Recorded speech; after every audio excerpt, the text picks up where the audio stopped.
This channel does not promote any violent, harmful, or illegal activities. All content provided by this channel is meant for an educational purpose only. খাস কলকাতায় আবারও দুষ্কৃতীরাজ দফায় দফায় তপ্ত Gulshan colony গ্রেফতার 3 গতকাল সন্ধ্যের পর মাঝরাতে আবারও বোমাবাজি হয়। সায়ন্ত রয়েছেন আমার সহকর্মী আমাদের সঙ্গে, আমি একবার সায়ন্তর কাছে চলে যাই। সায়ন্ত, ভর সন্ধে প্রকাশ্যে আগ্নেয়াস্ত্র নিয়ে দাপাদাপি, শুধু তাই নয় আবার গতকাল মাঝরাতে আবারও বোমাবাজি। সায়ন্ত, তুমি আমাদের সঙ্গে থাকো, একবার ছবিটা আমরা দেখব ঠিক পরপর কি ঘটনা ঘটে। এক ভর সন্ধ্যেবেলায় সেখানে অটো স্ট্যান্ডে হাতে আগ্নেয়াস্ত্র নিয়ে দৌড়াত্ম, দেখুন সেই ছবি।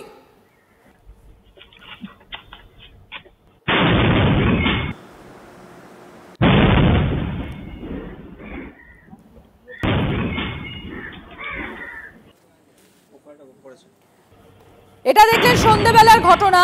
এবার আপনাদের মাঝরাতে কি ঘটেছিল সেটাও একবার তুলে ধরি, দেখুন।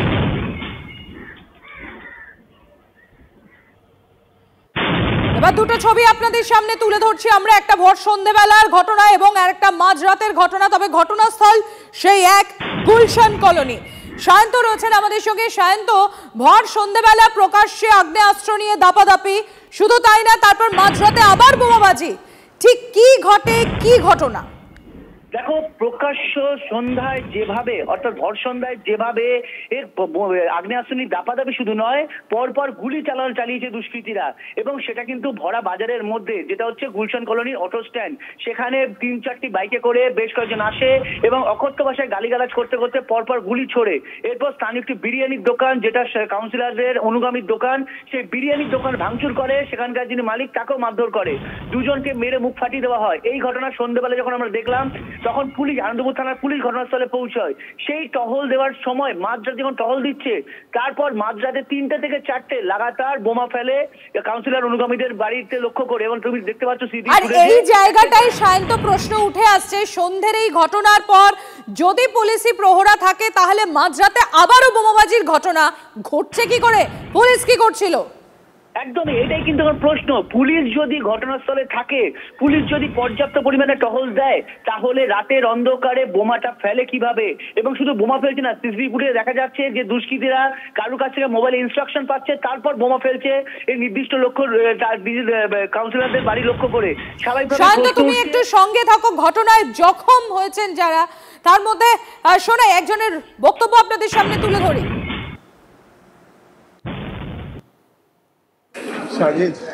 साजिद मारा है? क्या के लिए मारा था आपको? कोई बात ही नहीं, हम तो 3 बजे घर से खाना खा के निकले, गेट में गोरू मोड़ जैसे ढले अपना गली का कॉर्नर पे लोग 10-15 लड़का रॉड लेकर खड़ा था। শান্ত রয়েছেন আমাদের সঙ্গে, আমি শান্তর কাছে যাব। তবে তার আগে জানাই গতকালের এই যে ঘটনা, অর্থাৎ গত সন্ধে থেকে যে ঘটনা শুরু হয়েছে, এখনো পর্যন্ত 3 জন গ্রেফতার হয়েছে, কিন্তু অধরা রয়েছেন আরো অনেকে। অস্ত্র আইনে 2টো মামলা রুজু করে এন্টালিও নারকেলডাঙ্গা থেকে 3 জনকে গ্রেফতার করে গুন্ডা দমন শাখা। 2টো 7mm পিস্তল ও কার্তুজ উদ্ধার হয়েছে।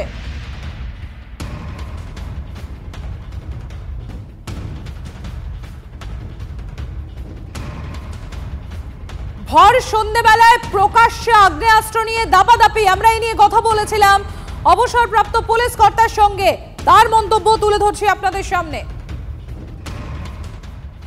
আর্মস কিনছে কোথা থেকে, কারা আর্মসের টাকা জোগাড় করছে, এবং তাদেরকে যে আজকে বিহাইন্ড দ্য বার আজকে প্রচেষ্টা করবে, একটা এক্সাম্পল দাঁড় করাবো, এটা কিন্তু আমি বলছি চূড়ান্ত ব্যর্থ। যার জন্য এই সমস্ত আসামিরা দিনের পর দিন এত সাহস পেয়ে যাচ্ছে, এবং এটা আমি বলছি ট্রিলার। কারণ আগামী যে 2026-এ যে ইলেকশন হবে, আপনি দেখবেন যদি প্রশাসন আজকে প্রিকশনারি মেজার না নেয়, আমাদের এই বাংলার কিন্তু ভয়ঙ্কর রূপ আপনারা দেখতে পাবেন। আর এই যে গুলশান কলোনি, বারবার কেন গুলশান কলোনিতেই গুলিকাণ্ড? শুধুই কি এলাকা দখলের লড়াই, নাকি এর পেছনে রয়েছে বিপুল সিন্ডিকেটের অর্থ? আমরা জানবো, আমরা কথা বলবো। সায়ন্ত রয়েছেন আমাদের সঙ্গে। সায়ন্ত, এখানেই প্রশ্নটা উঠছে কি বারবার কেন গুলশান কলোনিতে এই ধরনের কাণ্ড ঘটছে? সন্ধ্যেবেলা, রাত্রিবেলা, দিনক্ষণ নেই, কিছু নেই, প্রকাশ্যে এরকম রীতিমতো দাপাদাপি চলছে, দুষ্কৃতীদের তাণ্ডব চলছে, কি কারণ উঠে আসছে? কয়েকটি কারণ উঠে আসছে, যার মধ্যে অন্যতম 2-3টি কারণ হচ্ছে, এক, গুলশান কলোনি হচ্ছে বহিরাগতদের সব থেকে বড় জায়গা হয়ে উঠেছে। কোনো রকম কোনো নজরদারি নেই। প্রায় 2 লক্ষ থেকে 2.25 লক্ষ মানুষ বসবাস করে, অথচ ভোটার মাত্র 2700 থেকে 2800। অর্থাৎ এই পরিসংখ্যান বুঝিয়ে দিচ্ছে গুলশান কলোনির অবস্থা কি। যখন যে পাচ্ছেন যে এখানে এসে বসিয়ে দেওয়া হচ্ছে, সেটা ভোট ব্যাংকের উদ্দেশ্যেই, এবং এটা কিন্তু গত 7-8 বছর ধরেই চলছে। এখানে শাসক দলের একটা অংশ কাজ করে, যারা ভোট ব্যাংকের জন্য এনে বসিয়ে দেওয়া, ভোটের দিন ভোট লুটের জন্য এনে বসিয়ে দিচ্ছে, তারপর তারা এখানেই রয়ে যাচ্ছে। এক নম্বর কারণ। দ্বিতীয় কারণ হচ্ছে সিন্ডিকেট এবং নির্মাণ ব্যবসা। এই সিন্ডিকেট এবং নির্মাণ ব্যবসা কিন্তু গুলশান কলোনি জুড়েই, কারণ এখানে আইনি বেআইনি একাধিক নির্মাণ হচ্ছে, এবং মূলত আইনি পথে এখন বেশ কয়েক বছর আগে যে বেআইনি হচ্ছিল, এখন বর্তমানে বেআইনি কিছু নিয়ন্ত্রণে আনা গেলেও সেই সিন্ডিকেট এবং নির্মাণ ব্যবসাটাকে কন্ট্রোল নিতে চাইছে তৃণমূলের একটি গোষ্ঠী। আর সেই কারণে কিন্তু বারবার তৃণমূলের মধ্যে গোষ্ঠীদ্বন্দ্ব জড়িয়ে পড়ছে, এবং সেইটা বড় আকার নিচ্ছে কিন্তু যখনই এই সিন্ডিকেট ব্যবসার বড় ধরনের কোনো প্রজেক্ট আসছে বা বড় ধরনের কোনো প্রকল্প এই গুলশান কলোনিগুলো হচ্ছে। আর 3 নম্বর কারণ হচ্ছে এখানকার বিভিন্ন অটো স্ট্যান্ড ইউনিয়ন, রিক্সা ইউনিয়ন এবং এলাকার একচ্ছত্র আধিপত্য নিয়ন্ত্রণ রাখা। অর্থাৎ যা দেখা গিয়েছিল বিগত দিনে তৃণমূল বিধায়ক জাভেদ খানের নিয়ন্ত্রণে আছে, সেটা কিন্তু কাউন্সিলর ভোটে যখন সুশান্ত ঘোষ জিতে আছে 108 নম্বর, তখন কাউন্সিলর হিসেবে সুশান্ত ঘোষ 108 নম্বর ওয়ার্ডটা কন্ট্রোল নেন এবং এলাকার অনেক ডেভেলপমেন্টের কাজে হাত দেন। আর এই ডেভেলপমেন্টের টেন্ডারের কাজেই কিন্তু মূলত টাকা নিয়ে যাবতীয় অভিযোগ এবং যাবতীয় লড়াই, এবং একের পর এক লড়াইতে কিন্তু শাসক দলের 2টি গোষ্ঠী জড়িয়ে পড়ছে। সুশান্ত ঘোষ এবং জাভেদ খানের মধ্যে সমঝোতা হয়েছিল, কিন্তু সেই সমঝোতা যে শুধুমাত্র পর্দার আড়ালে যে অন্য কিছু চলছিল, তা কিন্তু এই ঘটনা থেকে প্রমাণ হয়ে যাচ্ছে।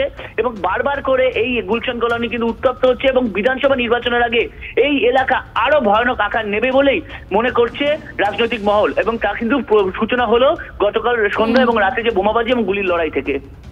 ধন্যবাদ সায়ন্ত, নজর রাখো।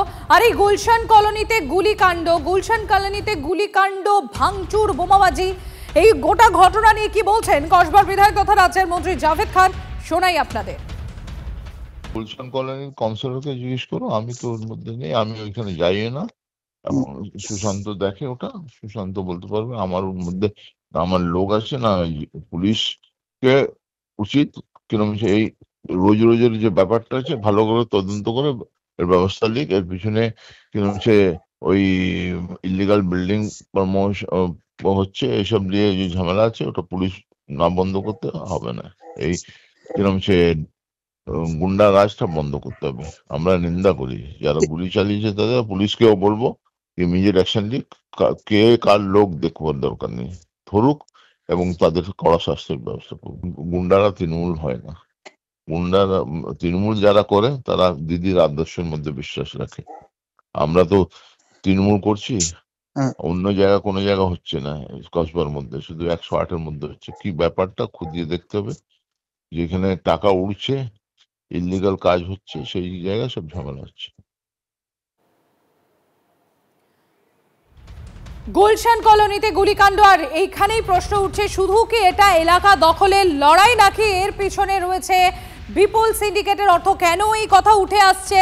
কারণ স্থানীয়দের দাবি এলাকায় একের পর এক নির্মাণ হচ্ছে, টাকা উঠছে, একচ্ছত্র আধিপত্য কার দখলে থাকবে, মূলত তা নিয়েই লড়াই। অভিযোগ এর আগেও বারবার গুলশান কলোনি শিরোনামে উঠে এসেছে, যেরকম আপনাদের আমরা জানাচ্ছিলাম যে শাসক দলের গোষ্ঠীদ্বন্দ্বের কারণে, এমনকি আপনারা জানেন যে এলাকার কাউন্সিলর সুশান্ত ঘোষকে গুলি করে প্রাণে মারার চেষ্টার ঘটনাতেও এই গুলশান কলোনিতেই সেই ঘটনা ঘটে। আবারও ফের চর্চায় উঠে আসে তৃণমূল বিধায়ক জাভেদ খানের অনুগামীদের সঙ্গে এলাকার কাউন্সিলর সুশান্ত ঘোষের অনুগামীদের লড়াই বারবার উত্তপ্ত হয়েছে কিন্তু এই গুলশান কলোনি এলাকায়। কিন্তু এরপর পরিস্থিতি অনেকটা নিয়ন্ত্রণে থাকলেও আবারও কেন উত্তপ্ত হচ্ছে এই গুলশান কলোনি, সেই নিয়েই প্রশ্ন উঠছে। রাজনৈতিক নেতৃত্বদের তরফ থেকে কি প্রতিক্রিয়া পাওয়া যাচ্ছে শোনাই আপনাদের। গুলশান কলোনি মানে এটা রোহিঙ্গা কলোনি, বাংলাদেশি কলোনি, অনুপ্রবেশকারীদের 3000 ভোটার আছে, 2 লক্ষ বাসিন্দা। হ্যাঁ, এদেরকেই প্রথম ডিপোর্ট করা উচিত। হ্যাঁ, এখানকার কাউন্সিলর একবার গুলি খেতে খেতে বেঁচে গেছিল, তবু তার লজ্জা নেই। হ্যাঁ, কারণ তার কাছে পয়সাটা প্রাণের থেকে মূল্যবান। এদের আর কি বলতে হবে? এই রাজ্যে আমি বলছি, এই যে পাড়ায় পাড়ায় সমাধান হচ্ছে না, এই পাড়ায় পাড়ায় একটাই সমাধান, নিজের পাড়া থেকে তৃণমূলটাকে তাড়ান, কালীঘাট থেকে মমতাকে ভাগান, এছাড়া আর কোনো সমাধান নেই। এরকম গুলশান কলোনি আরো প্রত্যেক অঞ্চলে, প্রত্যেক জেলায় 2-4টে করে তৈরি হয়ে আছে।